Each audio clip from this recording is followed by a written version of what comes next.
Баткенге бербей койсоңор, эмдик жыл ал бөлөк өлкөнүн жери болуп калат. Ошондо сиздердин кайдыгерликтен 18 километр жолдон бүгүн 16 километр бөлөк өлкөгө өтүп кетти. Эмне бажага табылган акча чегарага табылбайбы? Бажага табылган акча Баткенге табылбайбы? Кайнежеге табылган акча чегарага табылбайбы?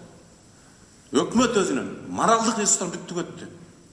Саясий ресурстарын түгөттү. Ишеничти түгөттү. Эми мындан ары кандай кылышыбыз керек?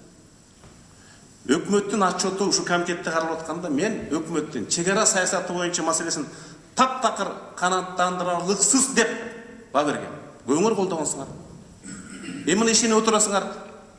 2 айдан бери туушканга табылган акча чегарага, суверенитетке табылбайт экен.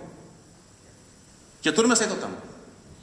Биз мамлекетчил деп койсок, кыргыздын азаматтары тууганчыл, бажачыл болуп кетип атпайбы? А калган 30 000 чиновникке кантип үлгү көрсөтө аласың? Эгерде бажаң келип алып, өкмөттүн жыйналышында төрагалык кылып атса, анда спикерге уруксат берели, бажасы келип, жогорку кеңеш төрагалык кылсын. Анда жогорку соттун төрайымынын абысыны келип алып, ошол жакта төрагалык кылсын. Ушул кадам мамлекеттик институт абдан төмөн түшүрдү. 19-жылымда Алымбек Татка, Байтик Баатыр, Балбай Баатырлар болгон. Билими жок, бирок алар да бажасын өкмөткө төрагалык кылган эмес. Биз ушундан сабак ала албасак каяка баратабыз? Генералдарыбыз бандиттерди узатып жүрсө, сотторубуз Кыргызстандан чыгып качып атса, өкмөттө бажалар төрагалык кылып атса, биз мамлекет кура алабызбы? Эркин мамлекет болобузбу? Кеп ошондо отурат.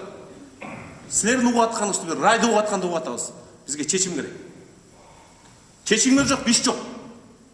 Алдагы 150 миллион долларыңар сентябрдан эчим кереги жок.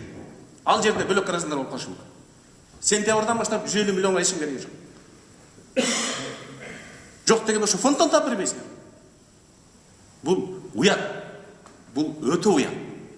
Бул коңшу мамлекеттердин жанында биз өтө уят болдук. Улут катары уят болдук. Мамлекет катары уят болдук.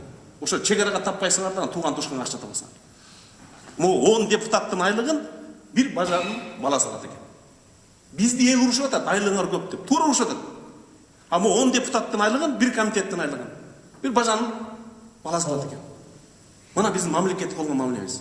Мына биздин суверенитет болгон мамилебиз.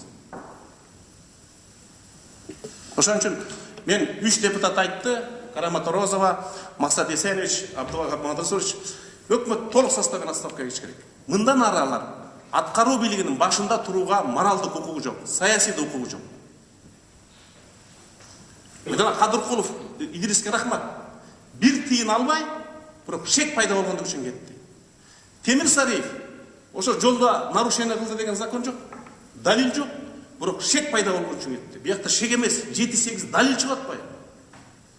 Далил, факты. Моралдык лимит түгөндө да.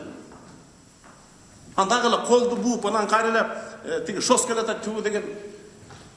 Мында шос келатат деп чегараны чечпей турган эле. Урматтуу депутаттар, биз да кээде мындай саясий эркиндик көрсөтүп турган учурлар келет. Мен ойлойм, ошол эркиндикти ушул комитет башташыбыз керек. Абдулвахап Мансуров койдубу добушка? Добуш бериңиздер.